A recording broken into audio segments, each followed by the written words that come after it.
So ఈరోజు భగవద్గీత. హరే కృష్ణ. మీ అందరికీ నేటి గీతామృతానికి స్వాగతం, సుస్వాగతం. ఈరోజు భగవద్గీత యథాతథము అధ్యాయం 7, భగవద్ విజ్ఞానము 24, 25, 26 3 శ్లోకాల సారాంశము. శ్రీకృష్ణుని భగవంతుడిగా తెలుసుకోకపోవడానికి కారణాల గురించి తెలుసుకుందాం. భగవంతుడి తాత్పర్యం భాషలో చెప్తున్నారు, ఎవరు భగవంతుడిని అంటే శ్రీకృష్ణుడే భగవంతుడు, భగవంతుడే శ్రీకృష్ణుని తెలుసుకోలేరంటే ఎవరైతే బుద్ధిహీనులు అంటే లెస్ ఇంటెలిజెన్స్ వాళ్ళు భగవంతుని భగవానుడు అంటే ఏంటి? ఇక్కడ మనకు షడైశ్వర్య సంపన్నుడు. భగవానుడు షడైశ్వర్యాలు అంటే ఏంటి? అవి బలము, యశస్సు, తర్వాత సంపద, అందము, జ్ఞానము, వైరాగ్యము. ఈ 6 రకాలటువంటి సంపత్తులు ఏవైతే ఉన్నాయో, ఐశ్వర్యాలు, అవి సంపూర్ణంగా సర్వకాలాల యందు ఉంటాయి అన్నట్టు. అటువంటి వారిని దేవాది దేవుడు, భగవంతుడు అంటారు. కానీ ఎవరైతే బుద్ధిహీనులు ఉన్నారో వాళ్ళు కృష్ణుడిని భగవంతుడిగా తెలుసుకోలేక ఏమనుకుంటున్నారు? మొట్టమొదటిగా నిరాకారుడుగా అనుకుంటారు. అంటే భగవంతుడికి ఆకారం ఉండదు, ఇప్పుడు భగవంతుడికి నిరాకారం నుంచి ఆకారం వచ్చిందని అనుకుంటా ఉంటారు. సో అటువంటి జ్ఞానము అల్పమైనటువంటి జ్ఞానం అని ఇక్కడ చెప్తున్నారు. అటువంటి అల్ప జ్ఞానం వలన వారు నశింపులేనిది, ఉత్తమమైనది అయినటువంటి భగవంతుడి స్వభావాన్ని తెలుసుకోలేకపోతున్నారు. భగవంతుడు ఎటువంటి వాడు? శాశ్వతుడు, ఆనందుడు, ఆనందమయ సాగరుడు, తర్వాత దివ్యమైనటువంటి జ్ఞానాన్ని కలిగినటువంటి వాడు. మరి ఇక్కడ భగవంతుని గుర్తించని వాళ్ళు ఎవరిని గుర్తిస్తారు? దేవతలను గుర్తిస్తారు. కాబట్టి ఇక్కడ భగవంతుడే డిక్లేర్ చేస్తుండే శ్లోకం, ఎవరు చెప్పట్లేదు. దేవతల ఆరాధకులు అంటే దేవతల్ని సేవించే వాళ్ళు అల్ప బుద్ధులుగా భగవంతుడి ఇక్కడ వర్ణించడం జరిగింది. వాళ్ళు ఏం చేస్తారు? భగవంతుడికి ఆకారము లేదు అని వాళ్ళు భావంతో జీవిస్తారు. కాబట్టి వాళ్ళందరినీ నిరాకారవాదులు అంటున్నారు. సో నిరాకారవాదుల్ని మనం ఏమనుకోవచ్చు? అజ్ఞానులు. అజ్ఞాన వశంతో నిరాకారవాదులు భగవంతుడికి రూపము లేదు అని వాదిస్తూ ఉంటారు.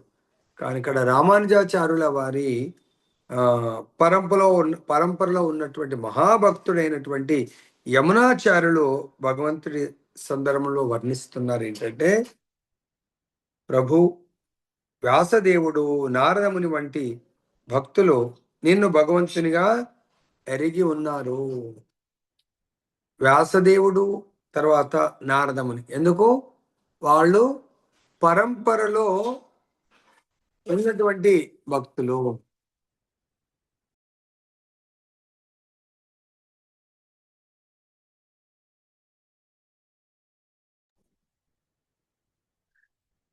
సో మనది బ్రహ్మ మధ్వ గౌడీయ సాంప్రదాయం. ఆ విధంగా 4 సాంప్రదాయాలు ఉన్నాయి. శ్రీ సాంప్రదాయము అంటే రామానుజాచార్య, కుమార సాంప్రదాయము చతుర్కుమారులు, రుద్ర సాంప్రదాయము శివుడు. ఈ విధంగా 4 సాంప్రదాయాల్లో మన సాంప్రదాయంలో ఎవరు? బ్రహ్మ, నారద, వేదవ్యాసుల వారి. ఇటువంటి వాళ్ళందరూ కూడా భగవంతుణ్ణి అంటే కృష్ణుణ్ణి భగవంతుడిగా తెలుసుకున్నారు. దేని ద్వారా? వివిధ శాస్త్రాల ద్వారా భగవంతుడి యొక్క నామ రూప గుణ లీలలను వాళ్ళు అర్థం చేసుకోగలుగుతున్నారు. ఎవరి ద్వారా? ఆచార్యుల ద్వారా.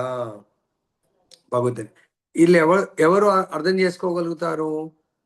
అట్లీస్ట్ మినిమం సత్వగుణంలో ఉన్నవాళ్ళు, ఎబోవ్ సత్వగుణ భగవంతుని చక్కగా అర్థం చేసుకోగలుగుతారు. అదే ఒకవేళ రజో తమో గుణంలో ఎవరైతే ఉంటారో వాళ్ళు భగవంతుని అర్థము చేసుకోలేరు. భగవంతుని సచ్చిదానంద స్వరూపుడు అనే విధంగా అర్థం చేసుకోలేరు. సో వాళ్ళని ఏమంటున్నారు? వాళ్ళు దానవులు, అభక్తులు భగవంతుని తెలుసుకోలేరు. దానవులు అంటే ఎవరు? హిరణ్యకశిపు ఉన్నాడు, హిరణ్యాక్ష, వారు దానవులు. వాళ్ళు భగవంతుడిని అసలు రూపమే లేదు, భగవంతుడే లేడు అంటే అని వాళ్ళు వాదిస్తూ ఉంటారు. వాళ్ళు భగవంతుని తెలుసుకోరు, తెలుసుకోవడానికి ప్రయత్నం కూడా చేయరు. ప్రయత్నం చేసినా వాళ్ళు అసమర్థులు. ఎందుకు? వాళ్ళు శాస్త్రాలను వాళ్ళ స్వలాభానికి వాడుకుంటారు తప్ప వాళ్ళు భగవంతుని తెలుసుకోవడానికి ప్రయత్నించరు. వేదాంతాన్ని, ఉపనిషత్తులను, ఇతర వైదిక సాహిత్యాన్ని చర్చించడంలో అట్టి అభక్తులు ఎంత అయినప్పటికీ దేవాది దేవుణ్ణి అర్థం చేసుకోవడం అసాధ్యం. ఇప్పుడు రావణాసురుడు ఉన్నాడు, చాలా పండితుడైన, కానీ భగవంతుణ్ణి అర్థం చేసుకోలేకపోతాడు. ఆయన దేవతల ద్వారా వరాలను పొంది శ్రీరామచంద్రుణ్ణి మానవ మాతృడిగా ఆయన భావిస్తా ఉన్నాడు. మరి అటువంటి వేద సాహిత్యాన్ని అధ్యయనం చేయడం ద్వారా ఫలితం ఏముంటుంది? ఒకవేళ వేదాల యొక్క సారమే భగవంతుణ్ణి అర్థం చేసుకోవడం. వాసుదేవ పరావేద వాసుదేవ పరామఖ, వాసుదేవుడే వేదాల సారము. భగవద్గీతలో కూడా మనకు 15వ అధ్యాయము 15వ శ్లోకంలో మనకు చెప్తున్నారు ఏమని? సర్వస్య చాహం హృది సన్నివిష్టో మత్థ స్మృతిర్జ్ఞానమపోహనం చ వేదైస్య సర్వైర్ అహమేవ వేద్యో వేదాంత కృద్వేద విదేవ చాహం. భగవంతుడు అంటాడు, నేను ప్రతి ఒక్కరి హృదయంలో పరమాత్మగా ఆసీనుడై ఉన్నాను. నా ద్వారానే జ్ఞాపక శక్తి, జ్ఞానము, మరుపు కలుగుచున్నాయి. వేదాలన్నింటి ద్వారా నేనే తెలియదగిన వాడను. నిజానికి నేనే వేదాంత కర్తను, నేనే వేదాలను ఎరిగిన వాడని భగవంతుడే డిక్లేర్ చేస్తున్నప్పుడు మన యొక్క డ్యూటీ ఏంటి? భగవంతుడు వేదాలను తెలిసినవాడు, వేదాంతకర్త, తర్వాత వేదాల యొక్క సారమైనప్పుడు భగవత్ కరుణ ద్వారానే భగవంతుని మనం తెలుసుకోగలుగుతాము. కానీ ఇక్కడ అల్ప బుద్ధులు ఏం చేస్తున్నారు? దేవతలను ఆరాధిస్తూ దేవతల ద్వారా తాత్కాలికమైనటువంటి వరాలను పొందడంలో, తర్వాత అవి తీరంగానే ఇంకొక కోరికలను తీర్చుకోవడంలోనే వాళ్ళు నియుక్తమవుతుంటారు తప్ప భగవంతుని సాకార రూపంలో అర్థం చేసుకొని సేవించాలి అనే వైపు వాళ్ళు వెళ్ళలేకపోతున్నారు. దివ్య అనుభూతి నిరాకార బ్రహ్మానుభూతితో ప్రారంభమై తర్వాత హృదయస్థ పరమాత్మ అనుభూతికి ఎదుగుతుందని, కానీ పరమాత్మలో చరమ అంశము దేవదేవుడే అని శ్రీకృష్ణ భగవానుడు చెప్తాడు. మనకేమంటున్నారు ఇక్కడ? బ్రహ్మేతి పరమాత్మేతి భగవాన్ ఇది శబ్దతే.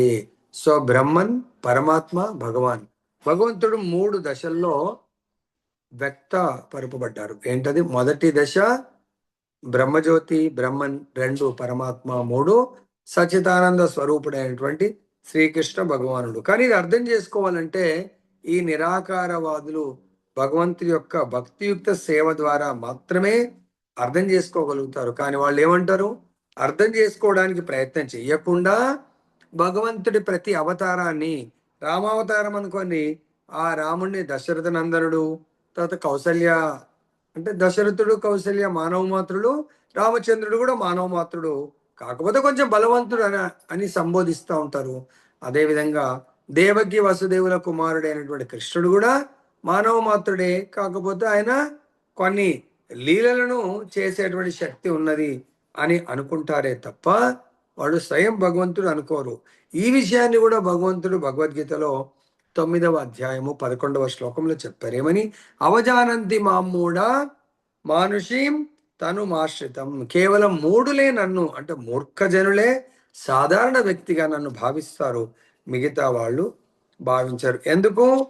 వాళ్ళు భగవంతుణ్ణి మానవ అవతారంగా ధరించినప్పుడు గుర్తించాలంటే కేవలం భగవంతుని భక్తియుక్త సేవ ద్వారా మాత్రమే భగవంతుడు రివీల్ అవుతాడు. తాను ఎవరో వాళ్ళు అర్థం చేసుకోగలుగుతారు. మన సొంతంగా కాల్పనికంగా కంకాక్షన్ ఇలా ఉండొచ్చు, అలా ఉండొచ్చు అని అర్థం చేసుకోవడానికి ప్రయత్నం చేస్తే మనం అర్థం చేసుకోలేము. ఈ విషయాన్నే శ్రీమద్ భాగవతము 10వ స్కందము 14వ అధ్యాయము 29వ శ్లోకంలో చెప్తున్నారు. భగవంతుని ఏ విధంగా అర్థం చేసుకోవచ్చు మనము? అతాపితే దేవ పదాంబుజద్వయా ప్రసాదలేశానుగృహీత ఏవై జానాతి త్వం భగవన్ మహిమ్నో నచాన్య ఏకోపి చిరం విచిన్వన్.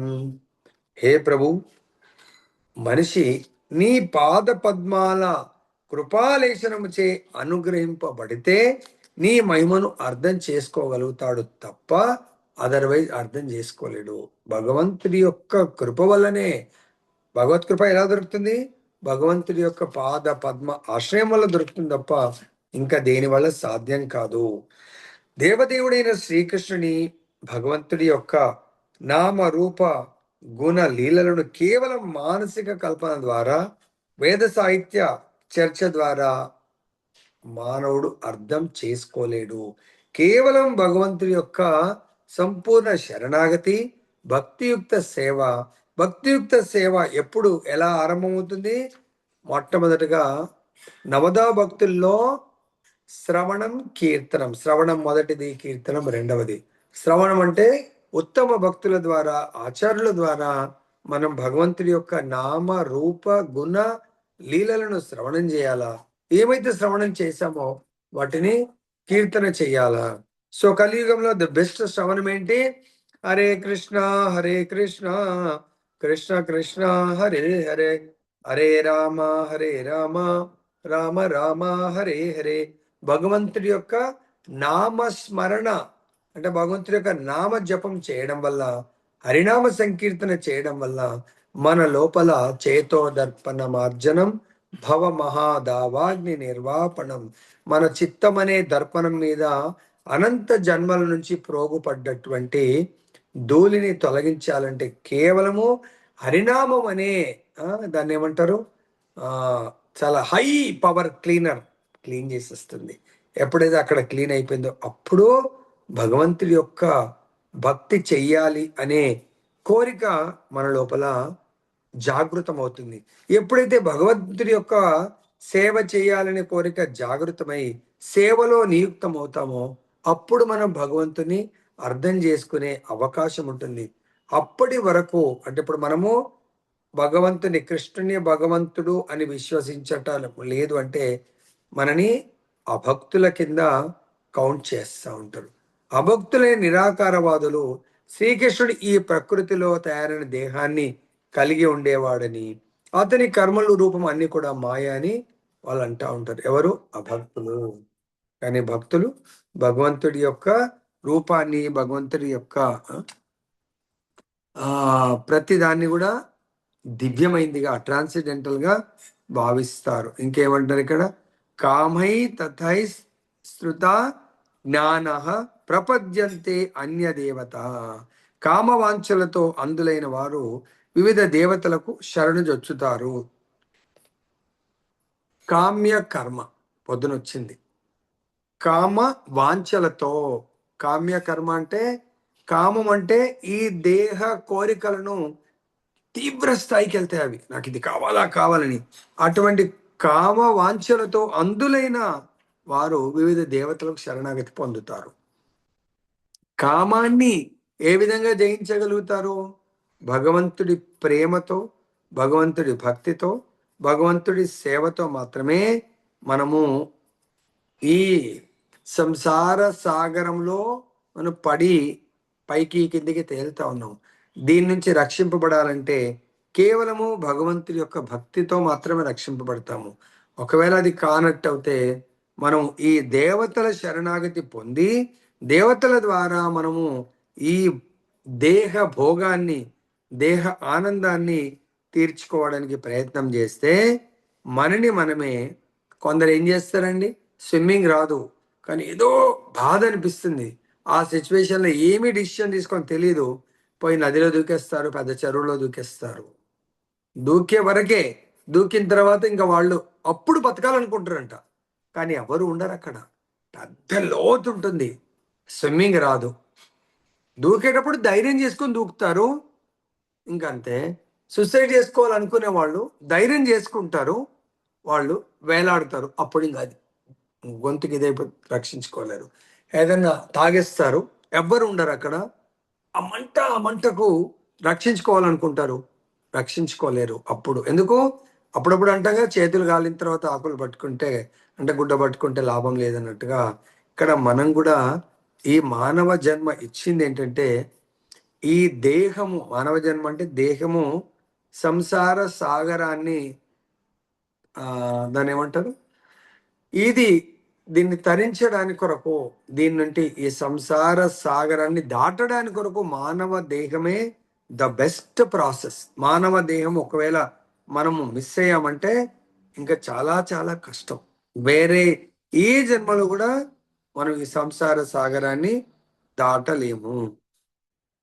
సో దానికి ఎవరు మనకు ఎలా దాటగలుగుతాము? శ్రీకృష్ణ భగవానుడు దేవాది దేవుడు. ఆ భగవంతుడి యొక్క చరణ ఆశ్రయము ఒక్కటే మనకు శరణ్యము, ఇంకొకటి లేదు అని మనము సో గట్టిగా విశ్వసించాలి. సో ఇక్కడ ఇంకా ఏం చెప్తున్నా అంటే, నిత్యానంద శ్రీకృష్ణ భగవానుడు సచ్చిదానందుడని, అలాగే నిత్యానంద జ్ఞానపూర్ణుడని భగవద్గీత నుండి మనము తెలుసుకోవాలి.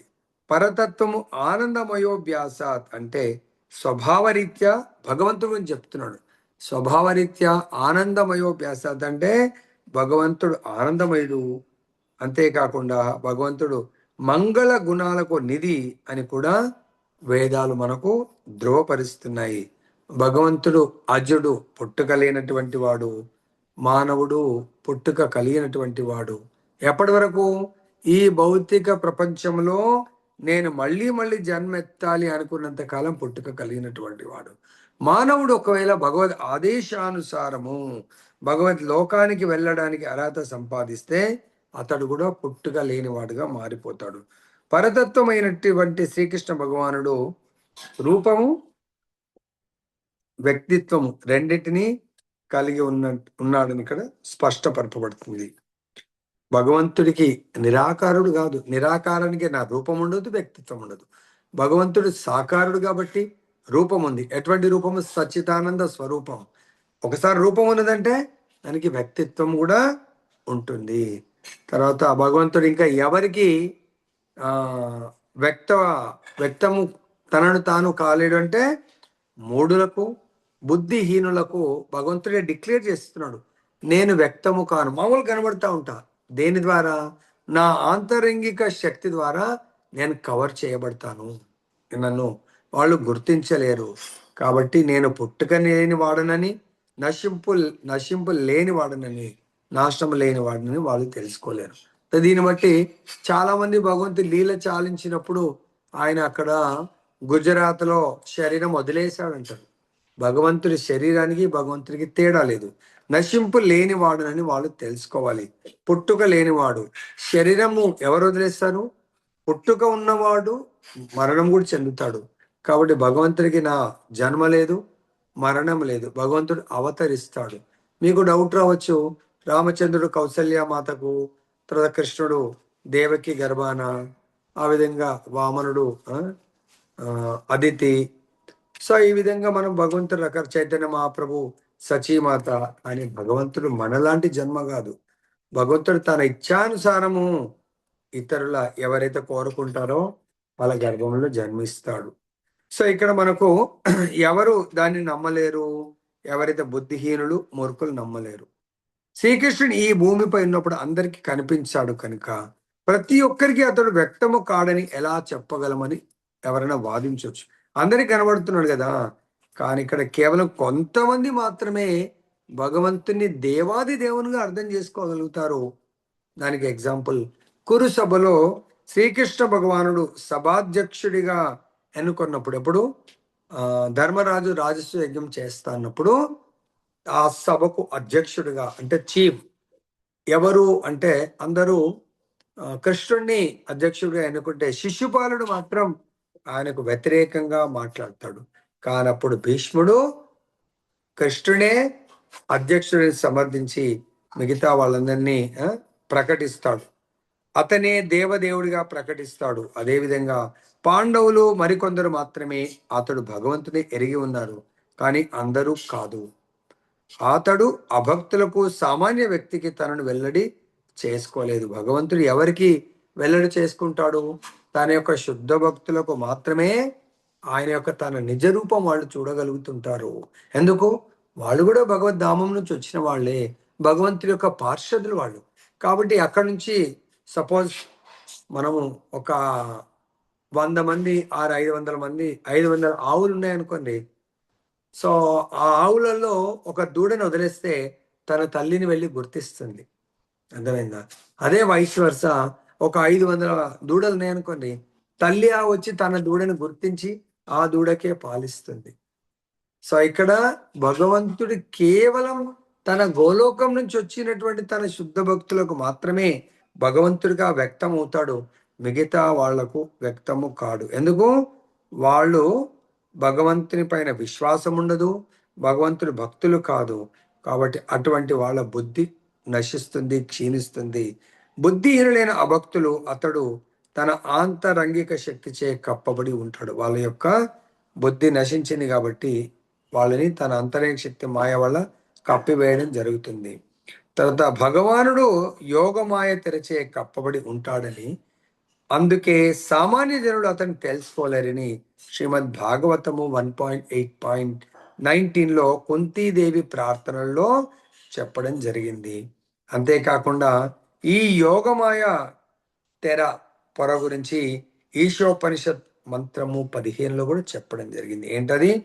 హిరణ్మయేన పాత్రేన సత్యస్యాపి హితం ముఖం తత్వం పూషన్న పావృణు సత్య ధర్మాయ దృష్టే. సో ఇక్కడ హే ప్రభు, నీవు సమస్త విశ్వానికి పోషకుడివి, నీ భక్తి మహోన్నత ధర్మము. అందరు వింటున్నారు, ఇది చక్కగా అర్థం చేసుకోండి. భగవంతుడు పొజిషన్ చెప్తున్నాడు.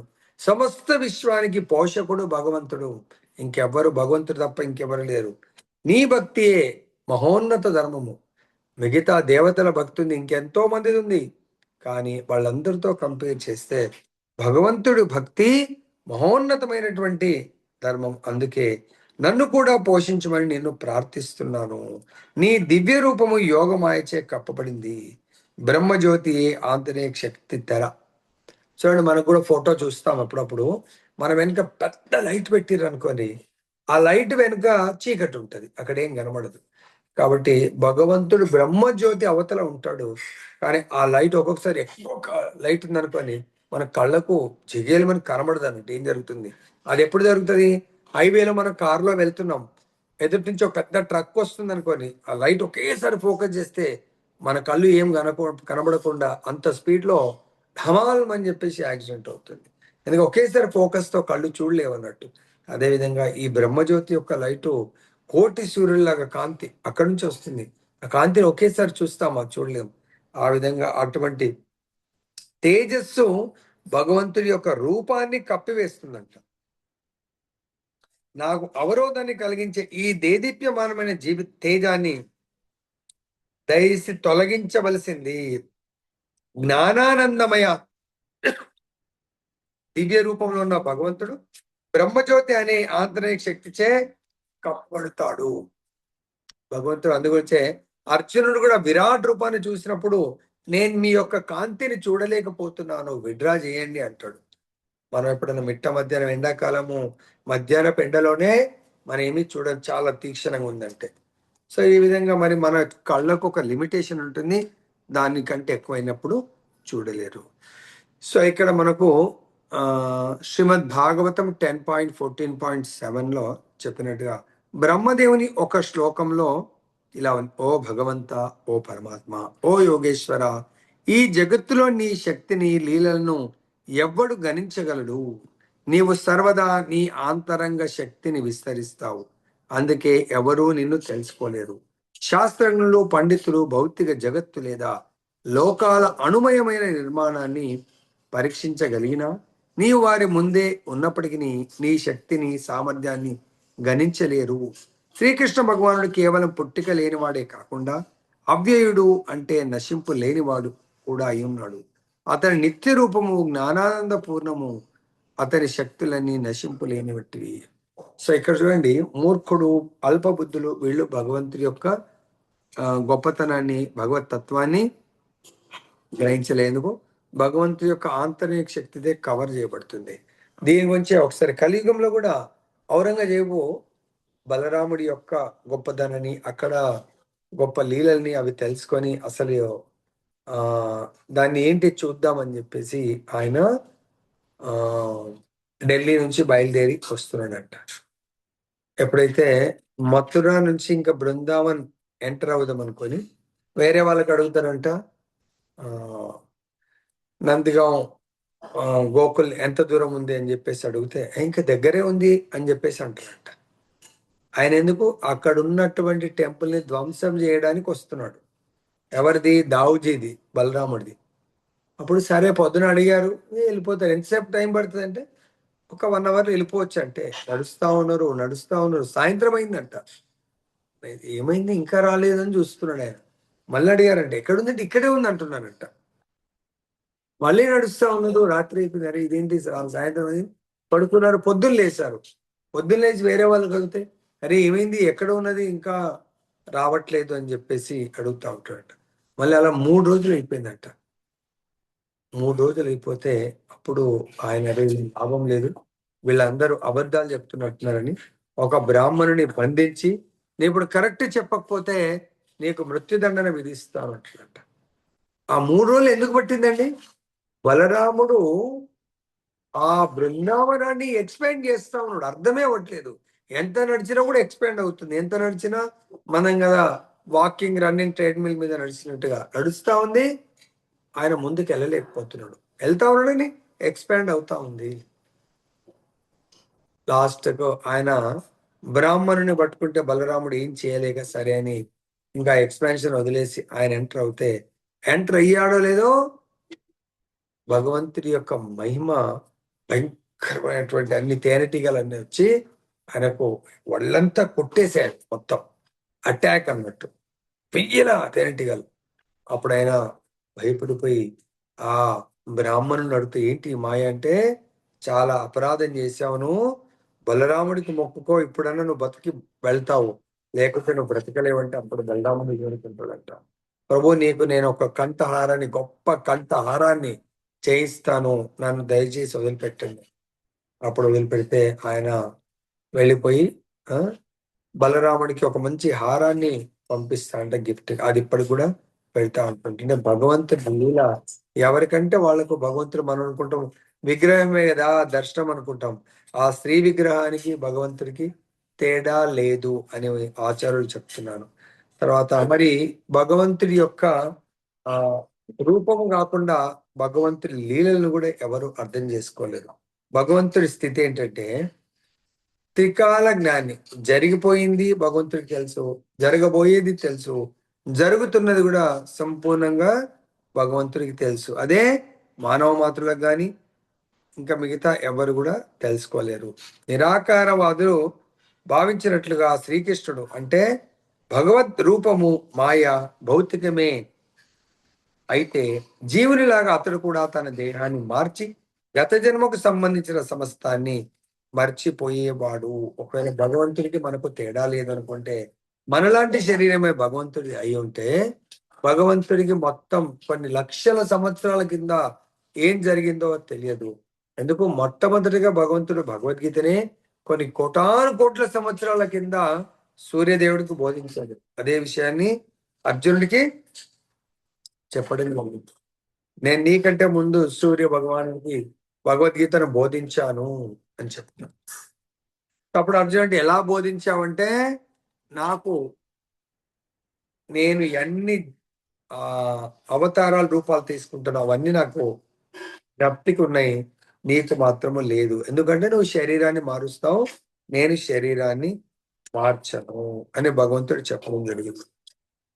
భౌతిక కల్మషం నుండి ముక్తుడు కానిది అతడు గతము, ప్రస్తుతం, భవిష్యత్తు గురించి ఎరుగలేడు. ఎందుకు నేను తెలుసుకుంటాను నువ్వు మర్చిపోతావంటే నాకు భౌతిక కల్మషాలు అంటే ఈ భౌతిక ప్రపంచంతో ఎటువంటి ఆసక్తి గాని ఎటువంటి పని లేదు కాబట్టి. కానీ నీకు మాత్రం భౌతిక ప్రపంచంలో ప్రతిదాని పట్ల ఆసక్తి ఉంది.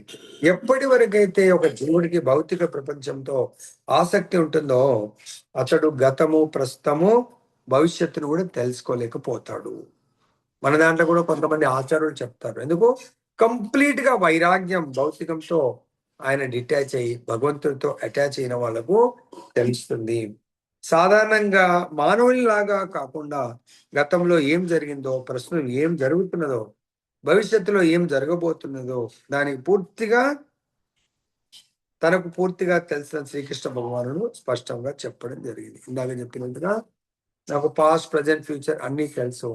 భగవద్గీత కూడా కొన్ని కోటాను కోట్ల సంవత్సరాల కింద వివస్వానుడికి సూర్యదేవుడికి చెప్పడం జరిగింది. కానీ ఈ విషయాన్ని తెలుసుకోవాలంటే మనం ఉన్నత బుద్ధి కావాలి. అల్ప బుద్ధితో నిరాకార బ్రహ్మానుభూతిని ఇంకా మిగతావి అంతవరకే ఉంటుంది, కానీ సచ్చిదానంద స్వరూపాన్ని తెలుసుకోలేకపోతుంది. మొట్టమొదటి నిరాకార బ్రహ్మానుభూతి అది పొందినా అతనిని శ్రీకృష్ణుని పరమ పురుషునిగా తెలుసుకోలేరు. పరమ పురుషుడు ఇంకా అదే కష్టం నిరాకార బ్రహ్మానుభూతిలో ఉన్నవాడు. తర్వాత శ్రీకృష్ణుని దివ్య దేహము నిశ్చయంగా నాశరహితమైనది. అతడు సూర్యుని వంటి వాడు, మాయా మేఘము లాంటిది. భౌతిక జగత్తులో మనం సూర్యుడిని, మేఘాలను, నక్షత్రాలను, వివిధ గ్రహాలను చూస్తాం. వీటన్నింటినీ మేఘాలు ఆకాశంలో తాత్కాలికంగా కప్పిన ఆ ఆచ్ఛాదన కేవలము మన దృష్టి వరకే పరిమితమై ఉంటుంది.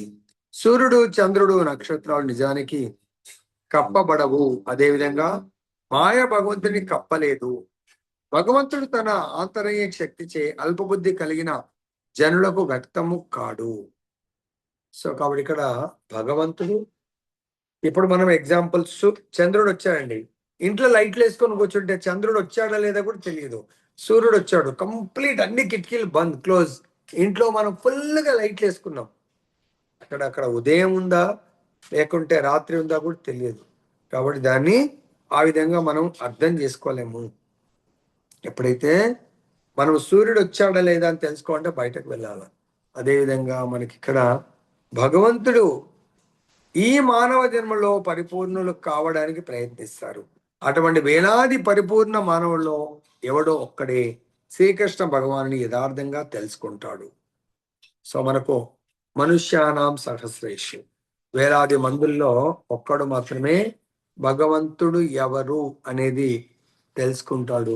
ఆ ఒక్కడిలో భగవంతుని పొందడానికి ప్రయత్నం చేస్తారు ఎవడో ఒక్కడు అని ఇక్కడ భగవంతుడు మనకు బోధిస్తా ఉన్నాడు. ఎవడో ఒక్కడు నన్ను యథార్థంగా తెలుసుకుంటాడు అని భగవంతుడే డిక్లేర్ చేస్తున్నాడు. కాబట్టి మనం దాని గురించి పెద్ద కంగారు పడకూడదు, అరే మన పరిస్థితి ఏంటి అని చెప్పేసి. నంబర్ 1, నిరాకార బ్రహ్మానుభూతిలో లేదా పరమాత్మ అనుభూతిలో మనిషి పరిపూర్ణునిగా అయినా శ్రీకృష్ణ భక్తి భావంలో లేనిదే దేవదేవుడైన శ్రీకృష్ణుని అర్థము చేసుకోలేరు. ఎవరైతే కృష్ణ భక్తి భావంలో ఉంటారో వాళ్ళు మాత్రమే శ్రీకృష్ణుని అర్థం చేసుకోగలుగుతారు. మిగతా వాళ్ళు ఎవరు కూడా అర్థము చేసుకోలేరు. ఎందుకు? ఫస్ట్ థింగ్ వాళ్ళకు ఫెయిత్ ఉండదు.